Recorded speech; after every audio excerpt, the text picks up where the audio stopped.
Right, you're welcome back to the pulse here on Joy News. My name is Elton Brobe. Now, we are moving into a very important discussion. President Akufo-Addo led MPP government since assumption of office promised to regularize small-scale mining in a bid to sanitize the sector of illegal miners and also to protect the environment. In fact, the government has launched Operation Vanguard and Operation Halt, amongst other policy interventions, to tackle the issue of galamsey in the country. In 2017, for example, the president even pledged to put his presidency on the line in the fight against the canker, which has destroyed several water bodies and forests. However, almost 8 years down the line, many argue the fight against galamsey appears to be far from won. So why does it appear so? And what is government doing to truly deal with the menace? And what does the future look for the fight against galamsey? We are heading into another election, and already there's been comments about illegal mining. I've heard the NDC say that they will grant amnesty, they will require $500 million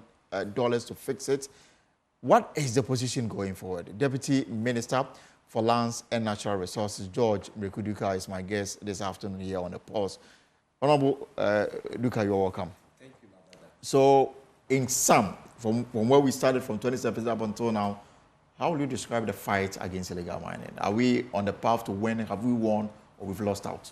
I would say that we've done not less than 80%. 80%? Yes. Apart from the wanton destruction of our river bodies, we've done so well because we need to have the commitment of society, we need to have commitment of opinion leaders, we need to have commitment of leaders in making sure that we clamp down recalcitrants in the sector. So it's been worrying, but I'm putting the management aspect of it, the reforms, and then the enforcement. With the reforms, I would say 80%. With the enforcement aspect, I will put it between 50. 50? Yes, that hasn't been all that good. Because people can relate to what they see and what they hear. And what they see is that our water bodies still look like milk or clay. They also hear, people mining in forest reserve, which you guys put a ban on it. Yeah. So how do you disabuse the mind of such a person who says that no, the water, the state of the water I see does not suggest that we are winning the fight? And of course, the information that people are mining in forest reserve, sometimes even by people who are, the claims that they even belong to the certain government. Yes, Elton, I will run you through all this. Of course. And let me take my time. I think now and take we're going to do that. So as we are moving on, we'll have a lot of questions to answer. Yes, sure, absolutely. So I'll give you the opportunity. We'll start from here. Right. And the Deputy Minister for Lands and Natural Resources, George Mreku Duka, is going to walk us through what the MPP administration has done so far in the fight against illegal mining. Or if you can stand on this side for us so that we can do this. Yeah. Right. Okay. So what have you done so far since 2017? So let me first of all take you the background for you to understand what we mean by the small-scale mining sector, because my discussion will center on the small-scale mining architecture rather than the large scale, because that has been the bane, as I speak with you, as far as Ghanaians are concerned. So if you look at the export or what we contribute in terms of small-scale mining to the consolidated fund, we're talking of or to the GDP, let me put it that way, for Ghanaians to understand, is not less than 8.1% to our GDP. Right. That is the small-scale mining sector. Small-scale mining. In terms of mineral merchandise export, we're talking of not less than 40% of mineral merchandise exports in this country. That's very huge. That is very, very significant. So it contributes meaningfully to our growth. If you talk of the total mineral exports, then you're talking of over 90%, of the minerals. And as I mentioned, the small-scale mining sector contributing significantly. If you go on, you realize that the small-scale mining sector has that flesh in terms of our GDP growth. It has that flesh in terms of adding on employment and all that. So it's very, very important sector if we need to have a country that seeks to grow. It's a sector we need to look at. Elton, Yes, Honorable. mining being a backbone, I think I've mentioned this. We currently having about, previously we used to have about 3 regions or 4. Western, part of Central, Eastern, Ashanti. Those were the regions that we could mention as far as mining is concerned. Now But we are hearing that even the northern parts of the country. if you go to the Upper East, we're talking of Kaduna Namdini. It is everywhere, not less than 13 regions. And as I indicated earlier, this mining or small-scale mining contributes economically to our local communities. The MMD is getting revenue out of that. The jewelry sector also getting raw gold to process the jewelry and all that.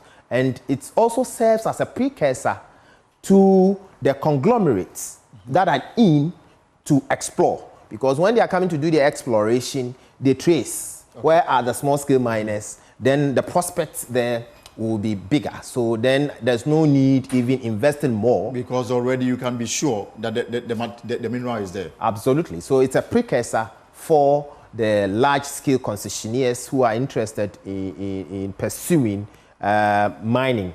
Then it serves as an employment, as I've mentioned already.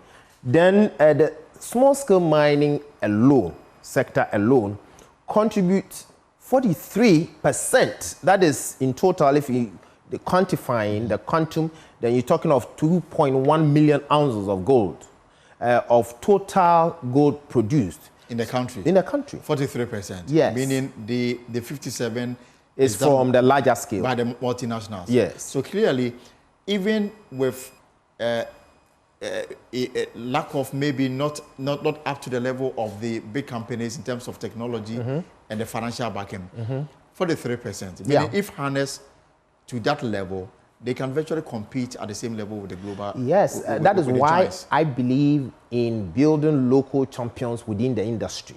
Why do we tout about South Africa?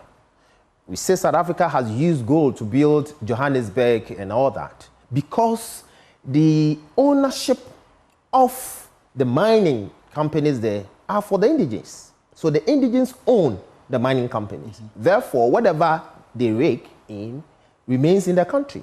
So if we really want to have impactful, things tangible, things that we can see and feel, then we need to build local champions in the industry. The question is, the 43%, is it the ones we are able to account for? Because I'm absolutely certain that there will be a chunk that will not go through the normal statistically recording. That is what we can prove, that the output, what we can lay our hands on, what we can assay from PMMC, and what the Chamber of Mines can also lay hands on is the 43% that we can say, yes, in total, the gold produced, we having not less than 43% from the small-scale mining sector.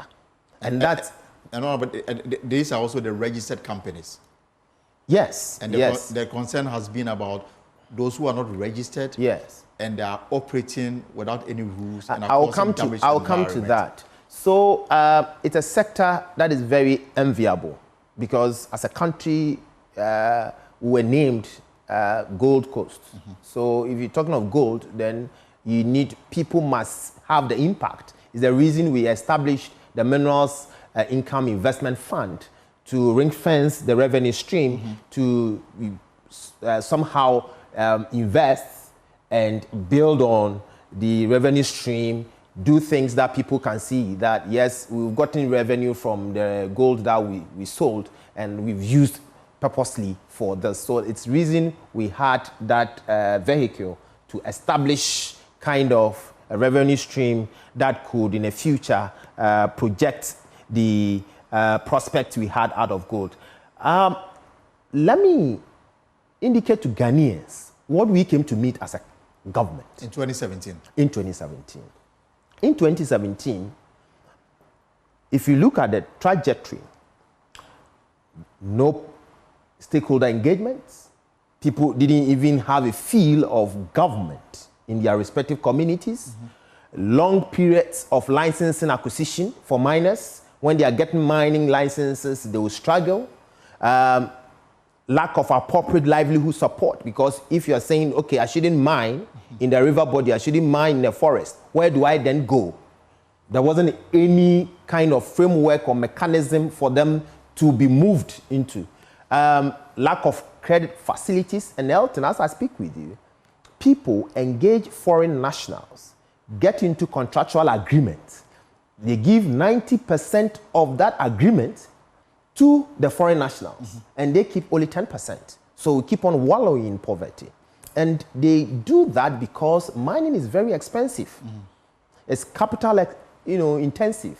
And therefore, if you want to enter into, you need that financial muscle to do that. And they don't have. So what do we do? Let's engage foreign nationals. And let them bring the capital. And these are mostly the registered, the small-scale the miners. licensed small-scale miners. But this is an area you've reserved for only Ghanaians. You are brilliant.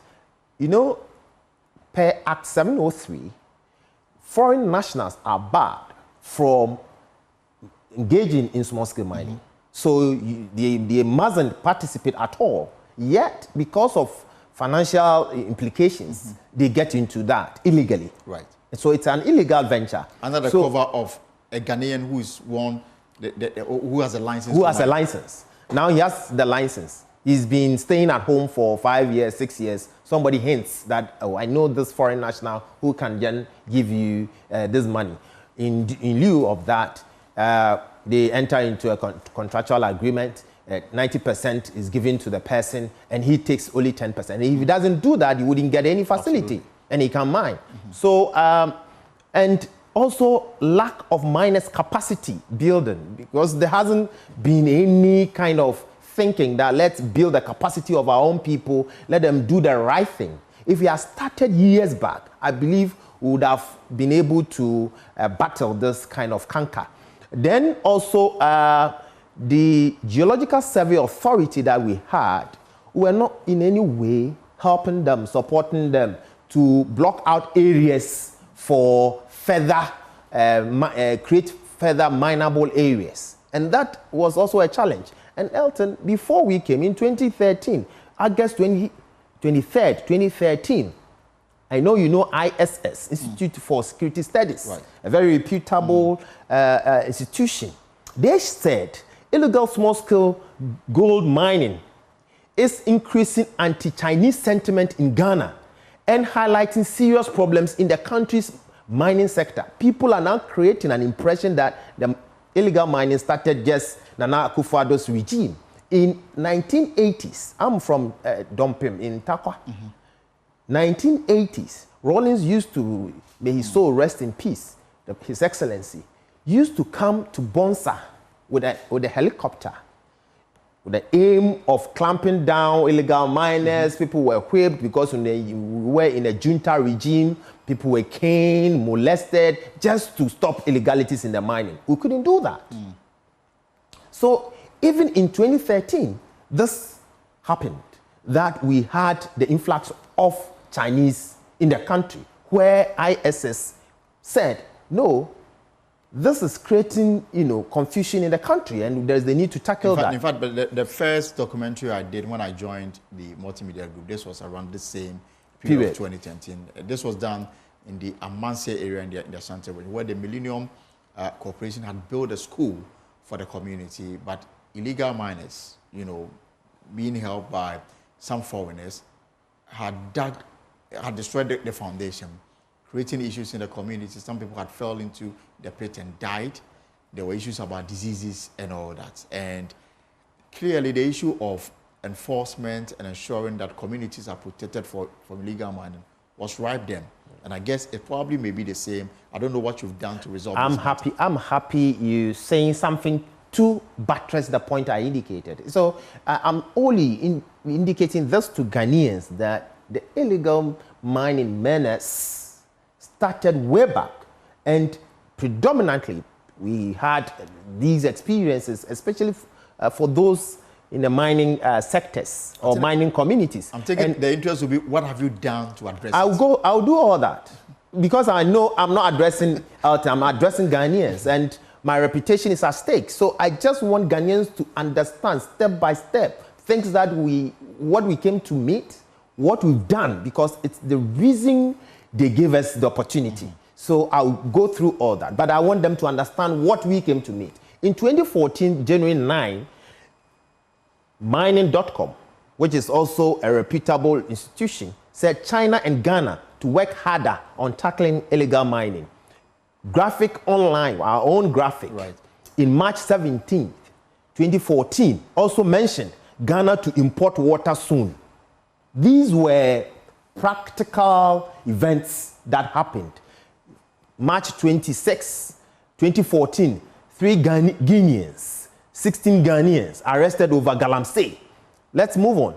If you go on, Mohammed's lamentation on Galamsey at Ayamfuri. The then president went to Ayamfuri and was so furious and said anti-Galamsey task force resumes operation soon.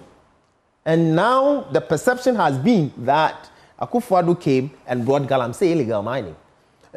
Let's move on. And going through that, my bane has been the efforts that we are making as a government, as a country. And let me use this opportunity in commending Joy News. You have been consistent on mining, illegal mining. How do we correct the errors and move on as a country, have a serene sector and all that. You've been doing that consistently. You also have leaders who will not use your platform, but go behind us, talking to the communities that, look, do it. We are saying illegal mining is bad, but they are saying do it. Because when you vote for us, we'll allow you to do it, one. Those who have even been imprisoned by law will be pardoned. And their reason for saying that, they say that you are rather going after the Ghanaian and leaving those who are actually financing the illegal mining, those who are benefiting from it. I mean, the Ghanaian appears to be the ordinary Ghanaian, let me put it the ordinary Ghanaian who is involved in illegal mining. But obviously, they are foreign nationals, they are big players in the industry. You've left them and you are going after the hanging fruit. But that is their concern. But Elton, does that make sense? You are in your room. An armed robber or a thief then comes to your room to steal. It's okay, I will not arrest the thief. I will let him go because there's somebody who is sending. And you know, we have a cabal of those people. They train people to go and steal and bring the booty to them and all that. So there's a cartel for that. So you say, I will not arrest him. I will let him go and rather go and chase. So you arrest one to serve as deterrent to the others. Because if you even go after those who are sponsoring, and I'm not saying we don't have people who are sponsoring, we do. But we need to, first of all, get those people arrested, deal with them by law, and further investigate. And it's the reason we have security agencies that have been assigned to illegalities in the system. As I stand here, I wouldn't know those who are mining irresponsibly in river bodies. Okay. All the river bodies that we have in this country go through certain communities. Even communities are named after our river bodies. If we are so committed, opinion leaders, assembly members, the chiefs, and we're so determined to say that we're not allowing anybody to mine in our river body, Elton will not have anybody mining our river body. If we do politicking around it, that it is this party, it is that, we'll continue to have that canker. Yes, because then we are empowering them. Of course, Mr. Duka, we're soon going to talk about what you've done from 2017 up until now. But just one quick question on arresting everybody who is involved in this illegal trade. I know that you have managed to do some prosecutions. A lot of people have been sentenced and they are in prison. Some may even include foreign nationals, including some Chinese as well. But then also, we are also getting to understand, which is quite worrying, that the reason why sometimes the cases are not expeditiously dealt with is because sometimes the court doesn't even have interpreters to help them fast track the cases that involve some foreign nationals. And the question is asked, so how then were you able to put some people in jail, but some people, there's a difficulty in getting people to interpret? You know, the law has its own dictates, and it grinds sometimes slowly, because you cannot also, we are not in a junta regime where you can say, hey, I suspect you, go to jail. No, you need to really fault by law. And if you want to do that, then you need to do that practically lawfully. You cannot just put people behind bars just anyhow. If people are arrested, they go through, they are tried, and if they are found guilty, they are put behind bars. That is what we are doing as a government. And I'm happy you've mentioned that people have been jailed as a result of engaging in galamsey and all that. Secondly, those sponsors, we have security set up that is also investigating. Right. Yes, so that is why I said collectively as a government, we will do our part. We will show that commitment of addressing the illegalities in the sector. Two, the security agencies have to do their part. The judiciary, authorities the judiciary has to also do their part and all that. So if we collectively take a decision of addressing the matter will be addressed. Let's look at the intervention you've done so far. The interventions, I'll put them in two folds. The reforms and enforcement. With the reforms, one, I mentioned earlier that we're not in any way engaging the local people. We're not engaging stakeholders. So when we came as a government, we said, no, let's do a consultative dialogue. Two, when we do the consultative dialogue, we said, no, let's move on. If you are doing the dialogue, who are you engaging? What are the institutions that you thinking can bring meaningful suggestions to address the canker? So we engaged the Council of State, we engaged the regional security councils, we engaged the regional houses of chiefs, we engaged MMDCs, we engaged miners, and then the mining communities. These are people who are well kind of known or notorious in the sector. They are practically people who think deep, who can really help us in addressing the menace. So we engaged. We also established what we call the control room. What do we mean by the control room? Control room is to track all earth-moving machines, like excavators. So if you go to Minerals Commission, we have a very beautiful room like this, have other technological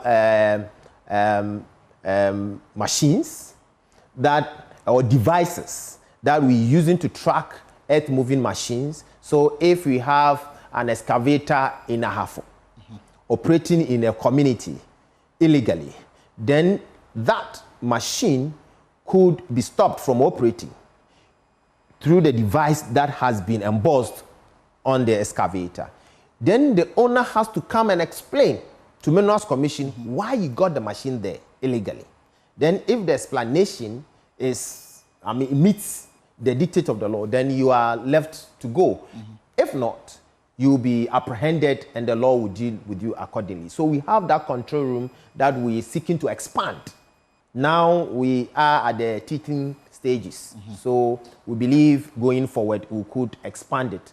Then I mentioned earlier that people were struggling to also apply for licenses. If I'm struggling to apply for license, obviously I'll find a way of mining illegally. So we introduced the online application for small-scale mining. So now you can sit in the comfort of your home to apply for a license. Then we said, no, let's also retool the Inspectorate Division of the Minerals Commission. Because if the Inspectorate Division of the Minerals Commission that sits in the mining district is well retooled or well resourced, then they can run the day-to-day management of the mining activities in that particular district. So we've given them vehicles to move around, resourcing them with other implements that could assist them in getting their things done. The Mineral Development Unit, we said, I mentioned earlier that the small-scale miners were engaging foreign nationals, getting into 90%, Exactly. 10%. So we said, no, let's have Mineral Development Unit within a bank so that instead of getting into that agreement, That foreigner to help. they can then access funding from that bank. Then also help the Ghana Geological Survey Authority to block out areas for mining. Then we've also done a lot of community mining schemes that, as I speak with you, created a lot of employment. Then also purchase speedboats to anti-illegal mining institutions that are empowered to arrest illegal miners, like the Naval Command, the military and all that, to patrol on the river bodies. Then Ghana has signed on to the Minamata Convention as part of mitigating or controlling the use of mercury. So we said, though, let's support them with mercury-free machines. So that one, we procured 100 mercury-free gold processing equipment to support them. Then our National Assay Platform, if you go to the airport, we've built a National Assay Platform, and let me use this platform to say that we're having 3% withholding tax on export of gold. We said no, because of that, people were smuggling our gold outside the confines of this country. So we reduced it from 3% to 1.5%. Then created the alternative livelihood employment and program. This is seeking to create other alternative livelihood. Something that you can do outside of mining. Yes, if and you are... people have concerns to say that I'm mining gold, I'm earning so much money, and we're asking me to go and wear grass cutter. Thank you very much. How is he going to sit down with me? Yes, so as if you are from a mining community, so he's earning maybe 1,000 cedis a day, and you bring grass cutter for the person to wear. Obviously, you abandon that and go back. So then you say, let's create that. They think through what they can really bring on board as an alternative. And that's why we had that institution. Because of time, I would have run you through, because that alone is a topic that can take us 2 hours. So let's move on. The community mining scheme has created not less than 115,400 jobs for both direct and indirect. And we've also, when we are launching the schemes, what people say is that, oh, Miracle Duka and his cohorts, they just go and surround the place and say, so I brought these pictures for people to see the excitement, the faces of people. We meet the Omahene of the area, the chief executive, all the opinion leaders gather for them to participate and accept the community mining concept before we get it commissioned. So these are some of the pictures you could see. Adankwame community mining, Esunafo community mining. These are, look at the excitement in the workforce. So we have lots of people accepting. And let me say that Sudan, minister responsible for mining, South Africa, Minister Mantashi, Zambia, minister for mining, they've all been here, especially Sudan and Zambia. They came here, we went to the field with them because they've heard of the community mining concept. So they said, no, let's also come and learn from what we are doing.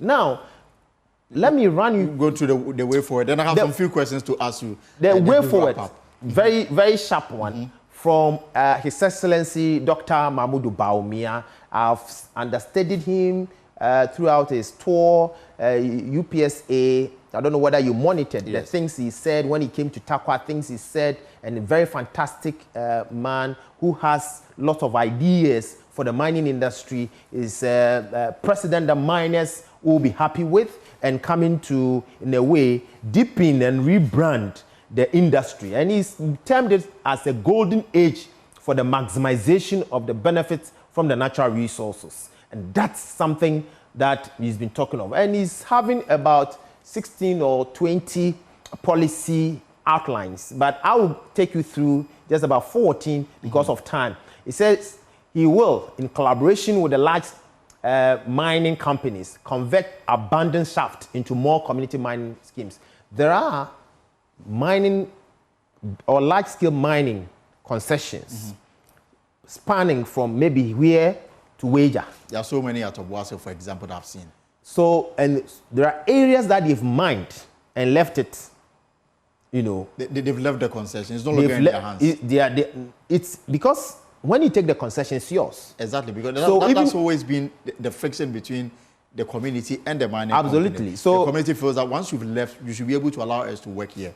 And it's always created tension between them. So how do you work around it? So that is why he said he will collaborate. Okay. The key word is collaborate. So you need to liaise with them, discuss with them to seed off some of the abandoned shaft for community mining. And if you do that, if a community mining, a single community mining is taking about 4,000 workforce, then you can imagine if they accept and seed off some of these concessions for or abandoned shaft for community mining scheme, the kind of employment it could generate. Lot. The small scale mining alone in Ghana, putting together, could create not less than 1 million direct employment.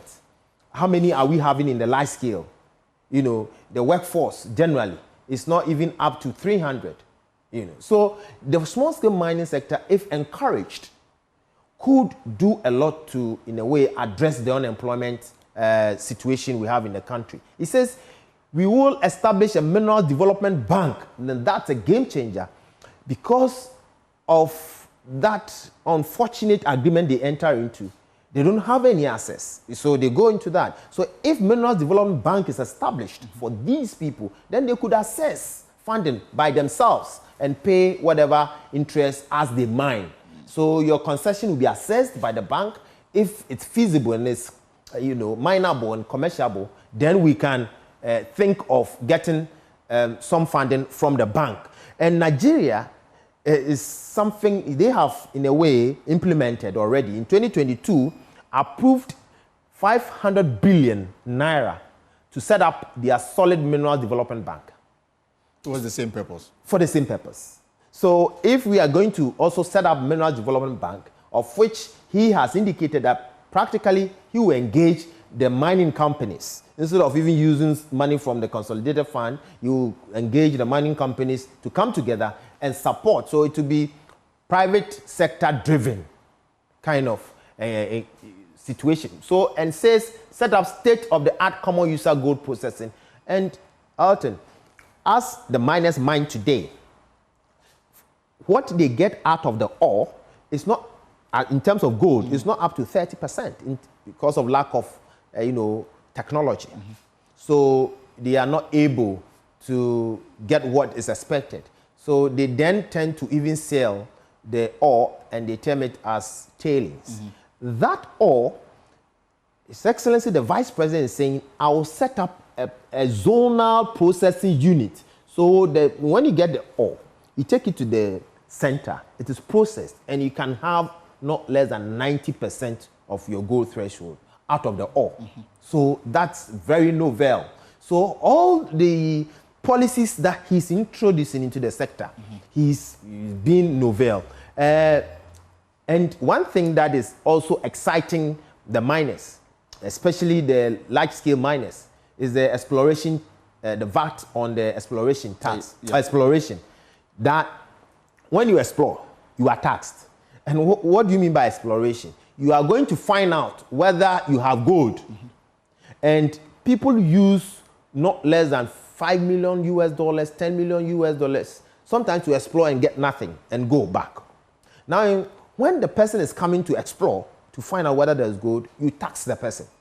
So people don't even have the desire to explore. You go to other countries, they don't have any VAT component slapped on exploration. So he says, when I'm given the opportunity, there wouldn't be any VAT component on exploration. And that's very exciting.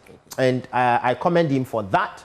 And also said, deepen the decentralization of the Minerals Commission. So if you have offices spanned in the various districts, there wouldn't be the need to blame someone in Accra of any illegalities going on in that district. So we've already established district mining committees that we believe they can manage the mining activities in the various districts. When we came, these were the district we had. Let's move on because of time. We had 11 districts these are the districts you've established, added on, and the ones, the 11 that I showed, The is district from, officers for the Minerals Commission. for the Minerals Commission. For the Minerals Commission. And for now, these are the ones that we've added on. And we are having officers in all this. And Dr. Bawumia says, when I come, I'll further deepen that effort. Perhaps if you can wrap up, and then I have some few questions to ask so that we can wrap up the discussion. Right. So he is saying that as long as miners mine within the limits of their licenses, there will be no longer any seizure of burning excavators. So if the sector is regulated by one, engagement, two, making sure that people are really educated, capacity building is enhanced, then we can talk of making meaningful headway as far as the regularization effort is concerned. So district mining committees have mentioned that. They said there will be a pension scheme for miners. How do you do that? So when the person sells the gold to minerals PMMC, then PMMC would kind of also save part of your future for you. Then you are giving some sort of support. Then when we catch them young, we train people as the responsible mining. We take them, walk them through the responsible mining processes. From the tender age, they will grow to begin to understand the mining. So we're going to introduce vocational and skill training on sustainable mining for small-scale miners in the curriculum of TVET institutions. All right. And I think because of time, of course, I know I have seen you. So clearly, this is the last one. This is the last one. This is the last one. So say provide. We need to have a planned pool as well.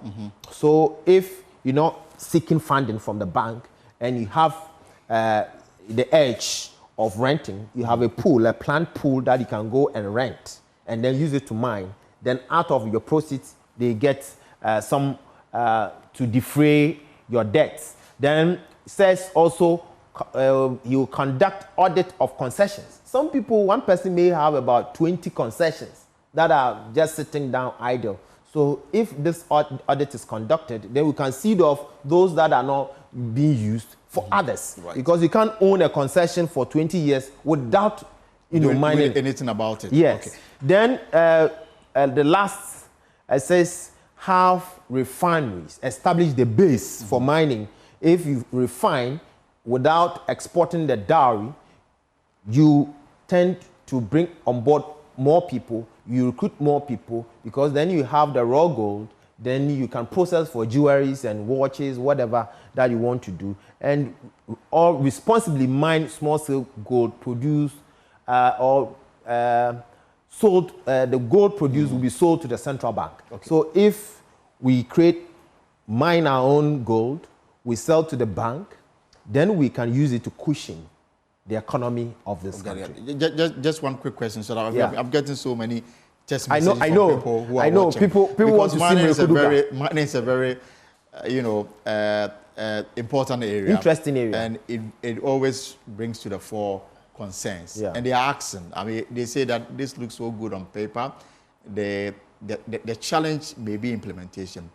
On the other side is the fact that how do you respond to the allegation? The reason why you appear not to have a handle on dealing with the destruction illegal mining causing to the environment is that most of the people who are involved are either members of the party, they have concession, because reference can be made to some leading members of the party who are also into mining. So enforcement becomes an issue. How do you respond to this matter? Before MPP came back to power, people were mining, and mining is not an illegal entity when you seek your concession, when the concession is approved. So you cannot say, because we have people who are NDC colored that are into mining. We have people who are MPP colored that are into mining. Ghanaians are into mining, of which we are encouraging most Ghanaians to get into, and not rather the foreign nationals coming into. The concern has been that we destroying our river bodies. Exactly. That is the concern now. And with that concern, I say that collectively, if we decide that we are going to prevent, that we are going to stop that, we will be able to do that. if you go to other jurisdictions, you have people patrolling the banks of river bodies 24/7. You have river wardens who patrol the river bodies 24/7. It's the reason we are, in a way, advancing the cost to ensure that we have people patrolling our river bodies. But Honorable, I mean, if I should reference a bit of what Professor Bob Martin has said, he said that all these plans were ongoing. The pushback actually came from people in government. And so people in government sabotage program being implemented by the same government. You see, if you go to South Africa, for example, of which Minister Mantashe is the Minister for Mines, what they blame, they talk of, is the police minister. Interior minister here, they call police minister. Right. And you know, the Galamsey, there's Zamazama. And with the Zamazama, they blame the security agencies, which is the police, which is part of the government architecture. But the police alone, and that's why in previous years we used to have community police coming to support the effort of government. And that is why I'm advocating that the communities must stand up and say, we are not allowing any illegalities in our river bodies. Until that, I will stand here as an MPP folk, talk about things that we can do. Somebody, because we may not be in power forever, somebody else will come and it will be the same trajectory. We need to stand up as a country and say, no, this we abhor, we don't like, it's not part of our system. We can't destroy our river bodies. We need to stand up and stop blaming individuals that we can point out because it's into mining. So if there's a river body being destroyed, but people who they themselves know that we are not doing the right thing, because we will not be arrested, we will not be pointing fingers at, because they will be blaming politicians somewhere, sitting somewhere. So they will continue doing it. Let's come together as a country. Let's decide that, look, it's time for us to stand up against these illegalities. Let's do away with politics as far as fighting this canker is concerned. If we've done it in the past, let's stop. It's time for us to stop. Come together, say river bodies, let's protect our river bodies. Right. Have a saying, mining sector. And I'll be happy to have my sector being cleaned. A sector that we can be proud of. A sector that in other foreign or on other foreign land, when you go there, Ghana is praised because we've done so well. It's time that we've expanded our base. It's time that we come back to say that we are leading in Africa. It's time that we found lithium. It's time that we've made the mining sector so attractive, even to the opposition. All right, let's leave it here. Next time when I have you, so we can spend time to talk about the alternative livelihood program for those who may not find favor in mining, but will still have something to live for. That will be another discussion. I will appreciate that. Well, folks, I guess that will be all for today. For more stories, log on to our website, myjoyonline.com. There are so many stories out there. But this has been the pause today. Whatever you are up to in the hours ahead, I hope is profitable. My name is Elton Bobe. Have a good evening. See you tomorrow, same time.